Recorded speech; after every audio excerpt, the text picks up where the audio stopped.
Dans le contexte de la transition socio-écologique, on sait qu'on doit réfléchir collectivement à des nouvelles façons de vivre et faire la ville.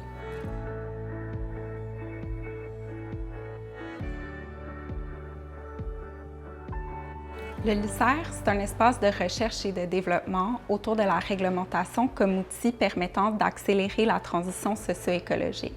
Les apprentissages qu'on réalise quand on expérimente ensemble sont essentiels. Ils nous informent sur la meilleure façon d'accompagner le changement. L'expérimentation, ça nous permet d'identifier et de mieux comprendre ce qu'implique le déploiement d'un projet innovant. Les défis réglementaires, techniques qui peuvent émerger en début de projet, mais aussi en cours de déploiement. On a eu la chance de collaborer avec le Laboratoire d'agriculture urbaine et le Carrefour solidaire Centre communautaire d'alimentation autour du déploiement du projet Serre de rue.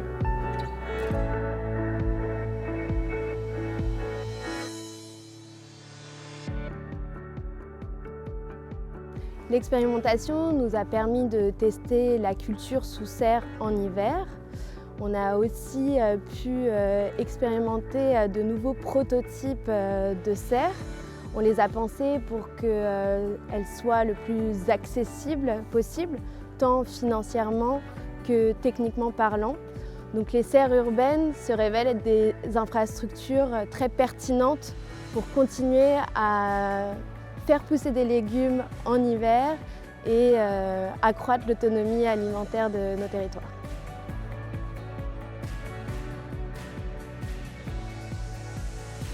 Cette expérimentation a été largement rendue possible grâce à la collaboration de différentes parties prenantes. Je pense notamment au service de la mobilité, de la voirie, du déneigement et puis même de la sécurité incendie.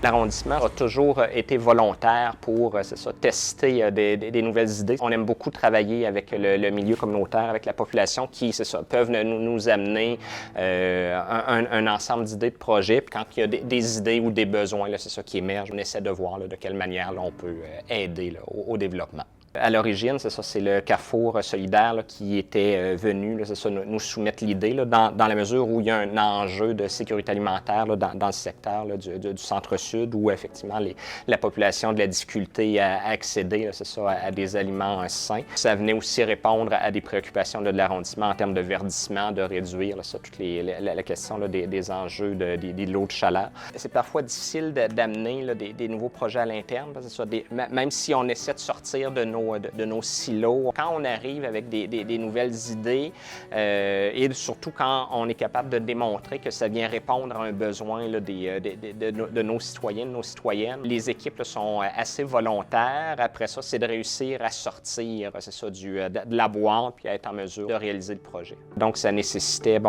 comme c'est en plein milieu d'une rue, il fallait accéder à l'eau, il fallait fermer la rue, il fallait revoir les stationnements, il fallait s'assurer aussi qu'il y avait quand même une mobilité pour les résidents aux alentours, des enjeux de sécurité au niveau des services d'urgence, donc s'assurer qu'ils puissent circuler puis accéder quand même aux environs, la cohabitation avec les résidents aux alentours, parce que c'est sûr qu'il y avait des craintes de perdre des espaces, puis de voir comment ça viendrait modifier un peu la synergie du secteur.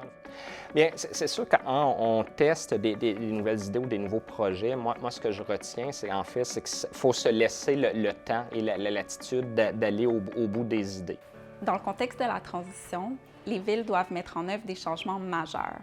Le fait d'expérimenter à l'échelle locale, de multiplier les expérimentations, nous permet de générer toutes sortes d'apprentissages qui ensuite informent au niveau macro la meilleure façon de mettre en œuvre des stratégies et des orientations. Ces réflexions-là nous orientent sur de nouvelles façons de régir le vivre ensemble.